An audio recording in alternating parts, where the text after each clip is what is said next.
A very good evening. I'm Dr. Ayushi Srivastava from Department of Pediatric Hemato-Oncology, Rajiv Gandhi Cancer Institute and Research Center, New Delhi. My study is titled The Study of Clinical Radiological Microbiological Characteristic of Pulmonary Infiltrates in Pediatric Cancer Patients. Next slide, please.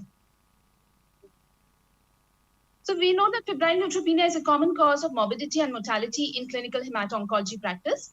And computerized tomography chest is an important diagnostic tool for workup. The etiology of pulmonary infiltrates varies depending upon the underlying diagnosis, etiology, intensity of chemotherapy, and local regional flora. Next slide.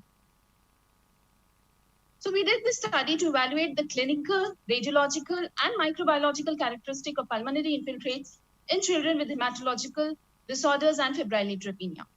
Next slide.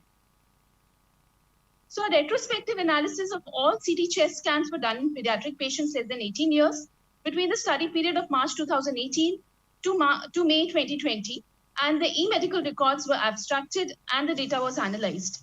Next slide.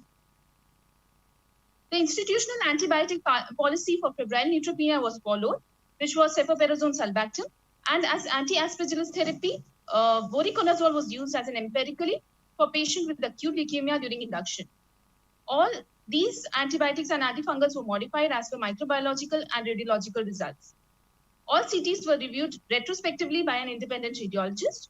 The initial workup included a complete blood count, biochemistry, blood culture, and sensitivity. Bronchoalveolar lavage was done in selective patients in which it was clinically indicated and feasible. Next slide.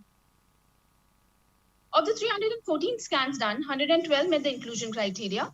Of these, 67 of the 112 were positive for pulmonary infiltrates. The mean age was 11 years, with the most common diagnosis being acute lymphoblastic leukemia, which was seen in 73% of patients. 92% were present in the intensive phase of the chemotherapy.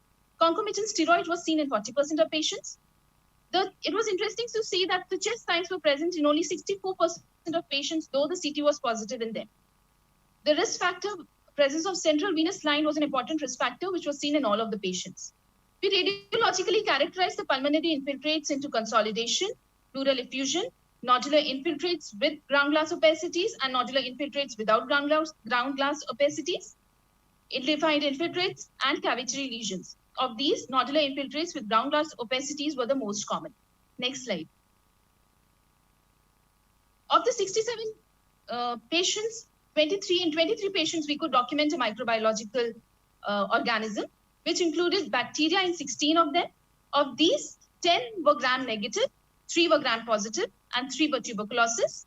5 of the 23 patients had viral infection, of which 3 were COVID, and 2 were H1N1, which was documented by an nasopharyngeal swab. And in 2 patients, we could document aspergillus infection, which was demonstrated by bronchoalveolar lavage. When we characterized, we tried to correlate the microbiologically correlation of the pulmonary infiltrates were done. We found that the most common pulmonary infiltrate in bacteria was consolidation, whereas in fungal infection, it was nodular infiltrates with ground glass opacities. Viral infection showed a mixed picture of ill-defined infiltrates. Next slide. So on the basis of this, we treated the bacterial infection with 2 weeks of sensitive antibiotics, of which 1 succumbed due to MDR E. coli. Pulmonary tuberculosis was treated with 6 months of ATT. There was no mortality in this group. The possible and the proven fungal infection was treated with voriconazole in 87% of patients and amphotericin B in 13%. Next slide.